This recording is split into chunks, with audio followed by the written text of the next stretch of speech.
Hey everybody, welcome back to Video Game. So today I got a fun and exciting episode for you guys today, and one that you guys asked for, because after I last talked about the Mario Kart 64 PC port Spaghetti Kart, it has been updated with some fixes and other improvements, and a lot of people seem to be having trouble getting this one to run. So people were asking me both in the comments as well in direct messages to do a Mario Kart 64 PC port tutorial, so you guys are going to be able to use Spaghetti Kart. So I'm going to show you all of how to get this thing set up today, how to download the software, how to get the ROM ingested and basically ported over to PC, and all the different diverse settings you can use when you're actually playing Spaghetti Kart, because this thing is absolutely amazing. It's one of those Nintendo 64 decomps to PC ports that everyone's been asking for, and it just basically popped up and now you can play it today. So I'll go over everything. All I ask is you don't skip around in the tutorial. A lot of times I get comments with people asking how to do something, and I just give them a timestamp where I talked about it. These are edited and designed to be watched from beginning to end, so just make sure you ingest it that way, and you should be 100% good to go to play Spaghetti Kart on your PC today. Before you get too far involved though, do me a huge favor down below, hit like and subscribe and ring that notification bell. It definitely helps us out. And if you feel so inclined and want to support the channel, we got a Patreon link down below as well.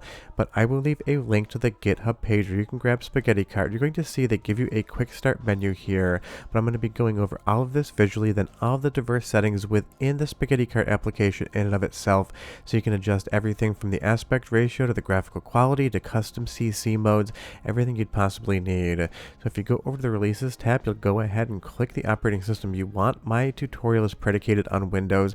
Linux, Steam Deck, and Switch. The settings will work, but it'll be a bit of a different installation process. Now this does not install it unpacked, so you can put it in whatever folder you want it to live in. Just make sure you don't move any of the files from there, because you don't want to basically break all of the different file pathing. You can either nest a folder, you can just hit extract here, and then you will have the rest of the files you need. The one you're going to click on first is spaghettify.exe. That not only is the executable to actually get the Mario Kart 64 PC port to start running, it's also how we're going to give it the correct file so that it can port itself to PC, for lack of a better term. Once you double click, you're going to see no O2R files found, generate one now, and you're going to hit yes. Then you're going to navigate to your Mario Kart 64 ROM, and you basically have to make sure it's in .z64 format. That is what Spaghetti Kart is looking for, and it needs to be the correct checksum, but pretty much all of them out there are. Once you select that file and double click, it's going to say the extraction process will begin now. Just go ahead and hit OK, and then you're going to get a DOS prompt window or a command line window going through a bunch of text that you're not going to be able to read because it scrolls incredibly quickly. Once this is done and you've done this correctly, a window will pop up and Spaghetti Kart will start running in the background. But right off the top, it is going to run in whatever aspect ratio your monitor provides. I use two ultra-wide monitors for editing, so you can see mine here is an ultra-wide aspect ratio. You need to change this if you're not using a 16:9 monitor. So if you hit escape, that is the key to bring up the menu. The first thing you're going to want to do is go into the graphics tab and hit enable advanced settings. That will allow you to force an aspect ratio for your monitors. I know this tripped a lot of people up, and you have all the different aspect ratios in here, so select the one it is that you need. And then you'll have Mario Kart 64 running on your PC in the correct aspect ratio. If you want 4:3, you can force it to 4:3 in there as well, but by default the application is going to render the graphics for Mario Kart 64 in whatever aspect ratio your monitor provides to it. So that is the default setting.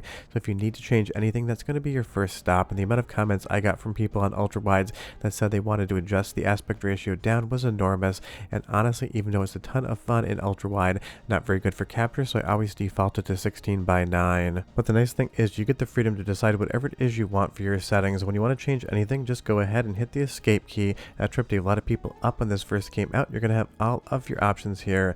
The first thing you want to do is play around in graphics. Now depending on your PC setting, you can get away with more or less, but I dial up internal rendering resolution right to 400. I do 4x MSAA, and I pop it up to 120 frames per second. And honestly, I could probably even go further than that. I just didn't really feel the need. And just so you know, my baseline specs are an i9-12900K as well as a 3080 Ti with 64 gigabytes of RAM. But if you play around with these settings, you're going to get a Mario Kart 64 PC port that looks and sounds as good as the following clip. So listen, and I'll be right back with more.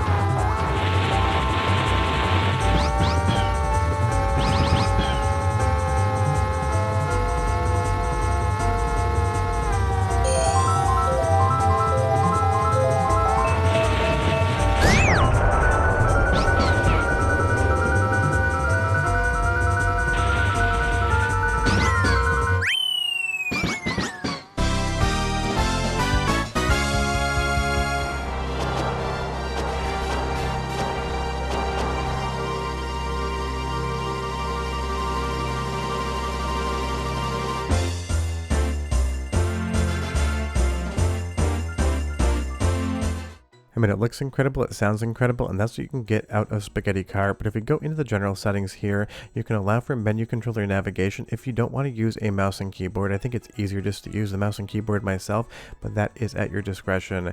In the volume settings, you're going to have some volume sliders, but a couple seem to have some errors going on with them. I'm sure that'll be fixed up in more new versions of Spaghetti Kart, but for the time being, don't really worry about those whatsoever. We've gone over all your graphic options. You can enable VSync if you want, but the number one menu I love to play around in is just basically going ahead and adjusting the analog values if you want to. I use an Xbox Series X controller, and I found that maybe it was slightly too sensitive in my opinion.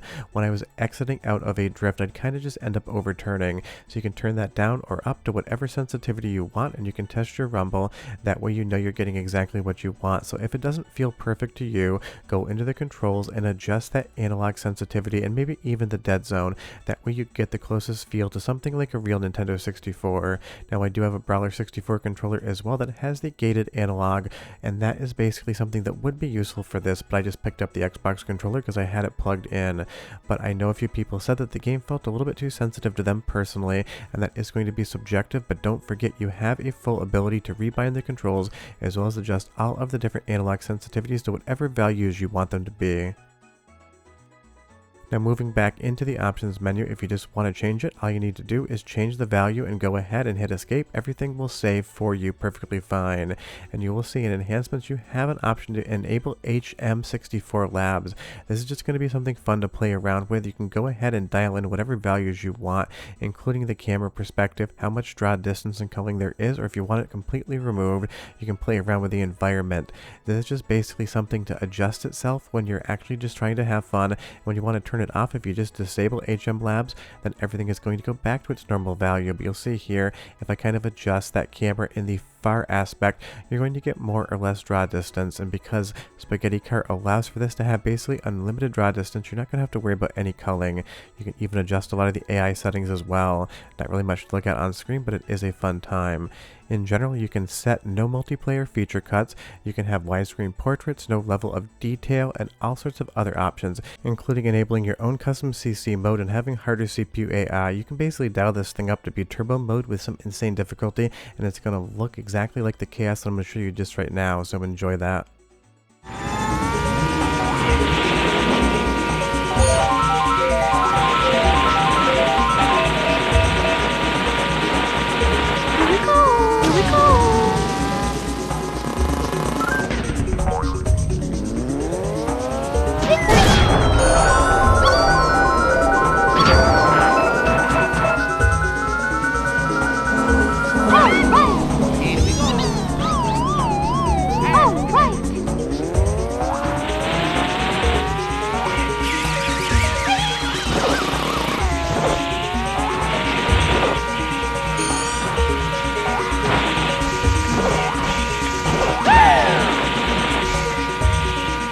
I mean, honestly, 250cc is pure chaos, and it might not be something you want to do, but you get the ability to do it. And if you follow along with this tutorial, everything is going to work perfectly fine. Again, you have to remember, you need your file in the .z64 format, and the checksum needs to be correct. But again, I checked 4 or 5 different files on the internet just to see what they were coming down as, and every single one in .z64 format had the exact same checksum, so you'd be pretty hard-pressed to hit the wrong one out there. But of course, you should be dumping this from your original cartridge as well.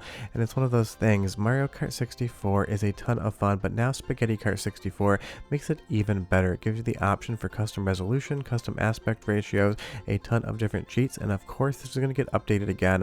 And I know a lot of people are asking if there's going to be custom models and custom texture packs supported in the future, and I'm sure there are going to be, but don't forget this is basically still some week 1 and week 2 stuff. We have Mario Kart 64 ported to PC, and it's definitely the best way in my opinion to play the game today. If you run into any issues whatsoever, just let me know down below. And why is Toad floating in the air right there? I've absolutely no idea, but definitely check this one out. It is absolutely a massive effort, and it's so impressive, and it really is going to be a ton of fun to play, especially in 4-player mode with friends. But we're done. I'm going to keep racing. I'll see you guys next time. Hope you enjoyed the video. Bye bye.